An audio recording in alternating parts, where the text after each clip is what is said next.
नफ्स ने मौत का जायका चखना है। हमारा हर कदम जो है वो किस तरफ की जा रहा है? मौत की तरफ जा रहा है। 60-70 साल की उम्र क्या होती है?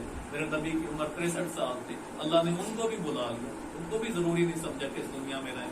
हमारी क्या हैसियत है? तो इस जिंदगी को आपने एक नमूना बनाए अपने लिए, अपने चाहने वालों के लिए, अपनी औलाद के लिए, अपने इर्द गिर्द के देखने वालों को। आपको देख के, अब नबी को तो कोई नहीं देखेगा, कयामत तक को जो अल्लाह का पैगाम है वो हमारी जिम्मेदारी है कि हमने उस कुरान को, उस पैगाम को आगे तक पहुंचाना है। आपके घर में कोई ऐसा आ जाए जो आगे आपको पहले घर वालों को समझाए, फिर करीबी रिश्तेदारों को समझाए, फिर दोस्तों अहबाब को, जहां तक आवाज पहुंचे लेके चल पड़े हैं उसको। और जहां तक आवाज हो, मेरी आदत है मैं कहीं भी बैठा होता हूँ, किसी भी वो महफिल खाली है जिसमें अल्लाह और उसके रसूल का जिक्र नहीं है। आप घर में भी बैठते हैं, कोई जिक्र आप करते हैं उसका, अल्लाह का, वो महफिल ही नहीं है जिसमें अल्लाह और उसके रसूल का हुक्म आपने नहीं माना, आपने उनका जिक्र नहीं किया।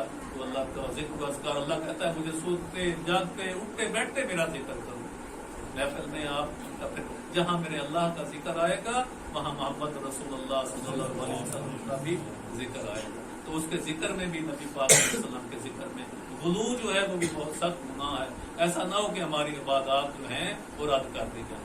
सबसे पहले अल्लाह अल्लाह है और नबी नबी है। अल्लाह अल्लाह है, अल्लाह तक वो अल्लाह कोई नहीं बन सकता। तो कितना अजीम हो जाए वो, उसके दर्जे तक कोई नहीं पहुंचा। अब सारे जो हैं वो उम्मती हैं मोहम्मद रसूलुल्लाह सल्लल्लाहु अलैहि वसल्लम के। उनका आखिरी खुतबा में यही कहा था कि ऐ मुसलमानों, क्या मैंने दीन मुकम्मल आप तक पहुंचा दिया? सब ने कहा बला या रसूलुल्लाह, बेशक आपने पहुंचा दिया। तो उसके बाद फिर आगे आपकी शादियों का क्या मकसद था? आपने कशरतुल अज़वाज था ताकि उनको देखें, उनका दीन सीखें और उनको आगे फैलाएं, तब उनको देखें। अहादीस की जितनी किताबें हैं वो किससे भरी हैं? फलां ने फलां को बताया, फलां ने फलां से सुना, फलां से वो हम तक पहुंचा। कुरान को समझने के लिए भी अहादीस की जरूरत है। हम कुरान और अहादीस जो है उस पर अमल करें तो हमारे लिए फलाह का यही रास्ता है। याद रखें सारे, ये छोटी छोटी कदूरतें, ये छोटी छोटी नाइंसाफियां, ये छोटी छोटी बेईमानियां, एक दिन कुछ नहीं रहेगा। आपके कफन होगा, अब एक गड़े में आपको वहां जो है ना तो दफना देंगे, कोई साथ नहीं लेके जाता।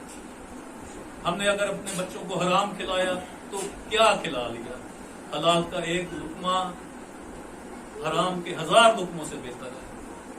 हलाल की एक रोटी दाल जो है वो किसी बड़े 5 स्टार होटल से